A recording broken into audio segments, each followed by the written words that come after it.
समजा नीट मॅनेज केले आता काही बी गडबड होणार नाही. कोण आहे रे? कोण आहे? तुला बघा कोण आहे? हे कोण आहे? हे?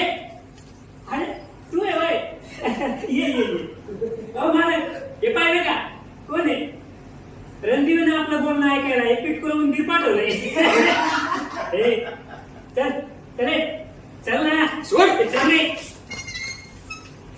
ए, सोड. अरे कृष्णा तुला काय अक्कल आहे की नाही? का हानू आता एक एक कोण आहे ती? जावई बापू येतात. मग चल मागो काय जावई बापू हा नवीन नोकरी भेटली खूप तयाराची. कृष्णा जावई बापूंना घेऊन जा त्यांची खातरदारी करा.